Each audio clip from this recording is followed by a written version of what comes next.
제가 몇 가지 김영호 지금 제가 몇 가지 예. 물어보겠습니다. 네. 뭐 이미 이제 내용이 어느 정도는 나왔기 때문에 확인하는 차원에서 다시 물어보는 겁니다.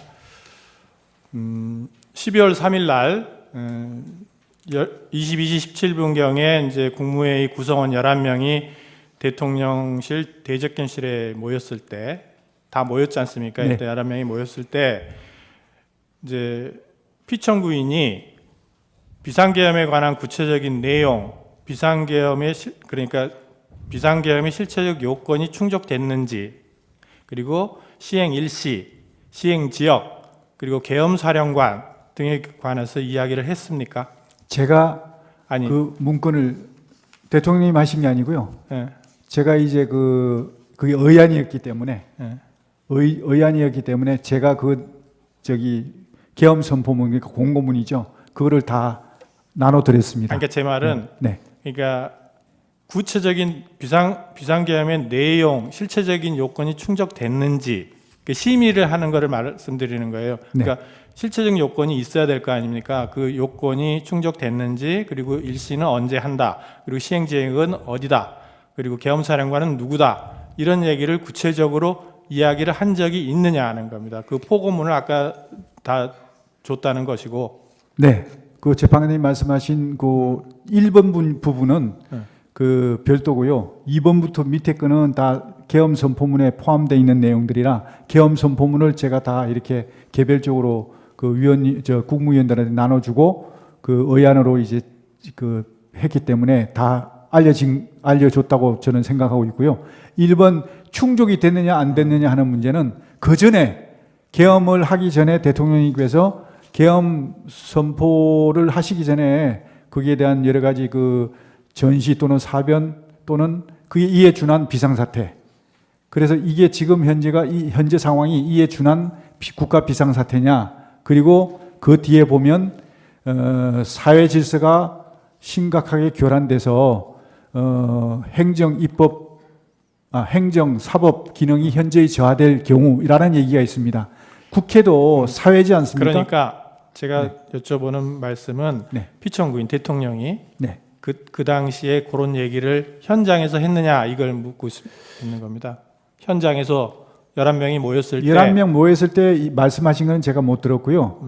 개별적으로 이렇게 하실 때 계엄의 필요성, 당위성에 대해서는 말씀하시는 걸 들었습니다. 개별적으로는 얘기했지만 11명이 다 모였을 때 구체적으로 그런 얘기를 한 적은 없다. 그다음에 국무회의 당시에 국무위원들을 상대로 이번 비상계엄은 거대 야당에 경고하기 위한 것이다. 경종하기 위한. 경종을 울리기 위한 것이다. 그리고 중앙선거관리위원회의 선거관리 시스템을 점검하기 위한 것이다. 이런 취지의 말을 했습니까? 제가요 아니면 대통령이. 언제?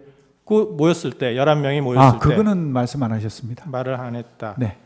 그다음에 육군참모총장 박완수를 계엄사령관으로 임명한다는 점을 국무회의에서 심의를 했습니까? 그게 이제 방금 말씀드린 계엄 선포문에 그게 포함되어 있습니다. 계엄 선포문에 이제 계엄사령관 네네, 박완수 이렇게만 돼 있을 뿐이지. 그렇습니다. 그러면 그거를 이 사람으로 하겠다라는 취지다. 그것이. 그다음에 그 비상계엄 선포문 아까 말씀하신 비상계엄 선포문에 부서를 했습니까?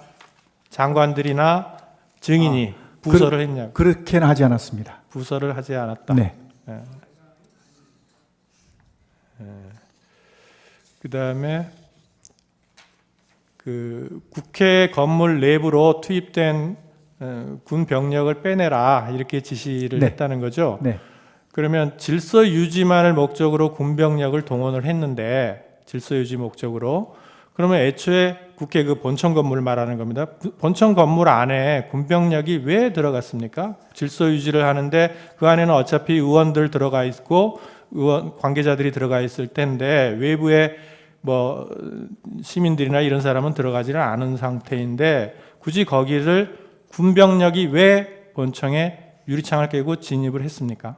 그 이제 최종적인 엔드 스테이트는 이게 상황 자체가 본청에 이런 어떤 군 병력이 이게 딱 본청을 확보하고 출입문에 대한 어떤 출입에 대한 이렇게 통제를 하면서 선별적으로 의원들이 들어오시는 거는 그냥 뭐 저거 없이 제재 없이 그냥 통과하시지만 나머지 불필요한 인원은 들어오지 못하도록 이렇게 딱딱 질서 정연하게 그러면 이런 모습을 외부만을 본청 건물의 문에만 배치를 해놓으면 되는 거 아닌가요? 네 그렇게 하려고 그랬는데 이게 충돌이 생겨버린 겁니다.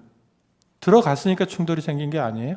그러니까 이 출입문만 하면 안 되고 안에 내부에 또 인원들이 또 어떤 인원들이 불필요한 인원들이 많으면 거기에 대해서는 이제 빼내야 되니까 그런 어떤 차원에서 한 겁니다.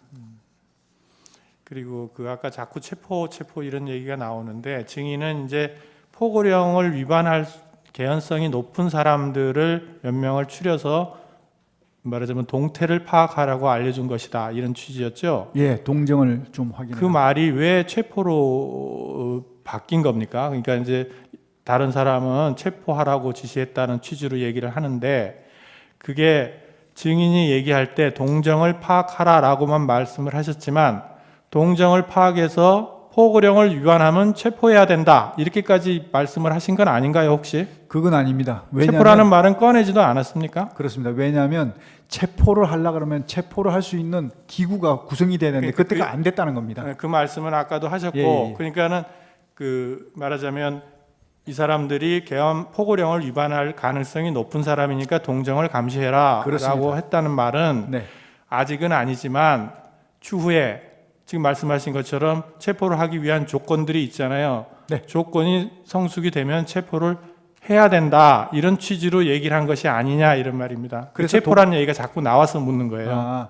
동정을 이제 확인하다 보면 예. 어떤 위반 우려가 있고 하면 사전에 예방 차원에서 차단을 해야 될 것이고 그럼에도 불구하고 계속하면 그거는 필요하면 체포가 이루어질 수밖에 없는 상황 아니겠습니까?